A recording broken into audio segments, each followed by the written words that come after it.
இன்னைக்கு கடலைப்பருப்பு வடை தான் பார்க்க போகிறோம். எப்படி செய்யலான்னு பார்க்கலாம் வாங்க.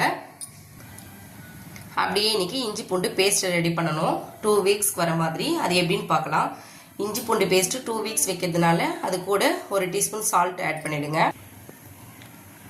ஒரு 1/4 டீஸ்பூன் மஞ்சத்தூள் ஆட் பண்ணி அரைச்சிடுங்க. இந்த மாதிரி ஸ்டோர் பண்ணிங்களன்னா 2 வாரம் வரைக்கும் நல்லா இருக்கும்.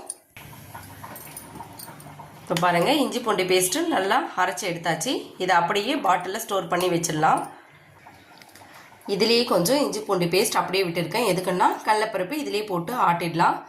கடலைப்பருப்பு ஒரு 5 மணி நேரம் ஊற வச்சு தண்ணியெல்லாம் வடித்து வச்சுருக்கேன். இப்போ இதை தண்ணி விடாமல் அரைச்சி எடுத்துக்குங்க. அரைக்கும் போதே உப்பு சேர்த்து அரைச்சிடுங்க. ரொம்ப ஃபைன் பேஸ்ட்டாக அரைக்க வேணாம். இந்த மாதிரி கொஞ்சம் கொரகொரப்பாக அரைச்சி எடுத்துக்கோங்க. இப்போ அதில் என்னென்ன இன்க்ரீடியன்ட்ஸ் சேர்க்கலான்னு பார்த்துக்கலாம். வெங்காயம், பச்சை மிளகாய், புதினா, கருவேப்பிலை, கொஞ்சம் கேரட் துருவுனது, கொத்தமல்லி இதெல்லாம் சேர்த்து நல்லா மிக்ஸ் பண்ணிக்கோங்க. பெருங்காயம் கொஞ்சமாக ஆட் பண்ணிக்கோங்க. தனி மிளகாய்த்தூள் ஒரு 1/4 டீஸ்பூன் ஆட் பண்ணுங்கள். சீரகம் கொஞ்சமாக சேர்த்துருங்க. 1/4 டீஸ்பூனுக்கும் கொஞ்சம் குறைவாக சோடா மாவு சேர்த்து நல்லா மிக்ஸ் பண்ணி விட்டுடுங்க. மிக்ஸ் பண்ணி ஒரு 5 நிமிஷம் போல் அப்படியே வைங்க.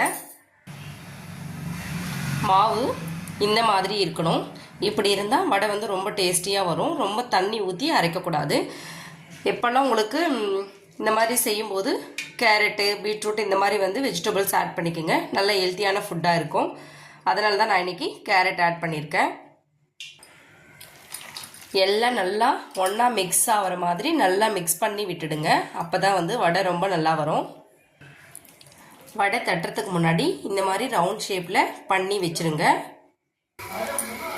எண்ணெய் காஞ்சிட்ருக்கு.